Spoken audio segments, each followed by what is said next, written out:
Kenny McPeek's going to settle Restless Rider and the Darley Alcibiades. I know you've been high on her for a long time. She was certainly very impressive in the debutante. What is it that you saw early that excited you?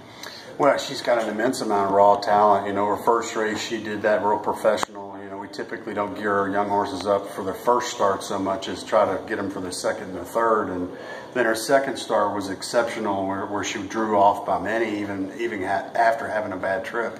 But, you know, those kind of horses with that kind of talent, you try to gear them for Breeders' Cup. And so we were patient for the summer, and we're trying to lead her into, you know, the first week in November, so we're spot on. So really, this is still a prep for the Breeders' Cup.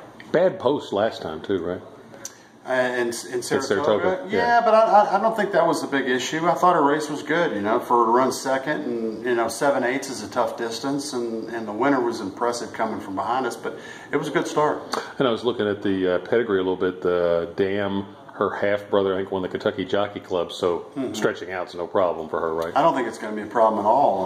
I think a little tricky in the post position from the 2-hole, but she's, you know, she's a very easy filly to be around and great temperament, and she should handle all that. And you said, I think I saw this quote, in terms of just raw talent, she's right up there with a Take Charge Lady and some of those kind. She's shown more raw talent than Take Charge Lady had at that stage.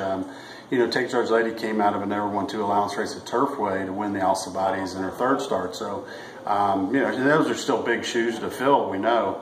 But as far as being able to run as fast as Restless Rider did, and especially the race at Churchill, it's tough to match. It's a lot of talent this filly's got.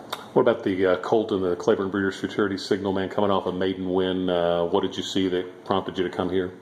Well, this is a big strapping colt. You know, if you stood him in front of you right now, he'd look like a 4-year-old, and nobody would argue with you. I mean, he just has a lot of presence, and he wants 2 turns. He wants a mile on the 16th in a big way. Nice group of people own him too. Tommy Lewis, who was the primary owner on 10 City, who we lost last year in the Futurity, and I think she's due a second chance to win that race.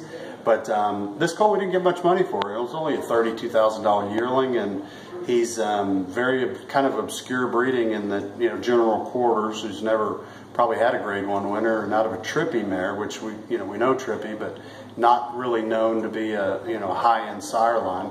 But this horse, he acts like he's any kind. And let's get to Eskimo Kisses and the Juddmonte Spinster. What was the breakthrough for her last time? Was it the distance, or was there more than that?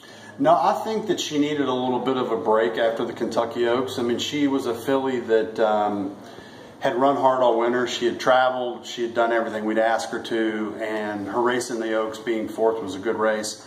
But I think she was a little over the top by then, and I think she needed freshening and certainly an opportunity for her to rest and gain weight.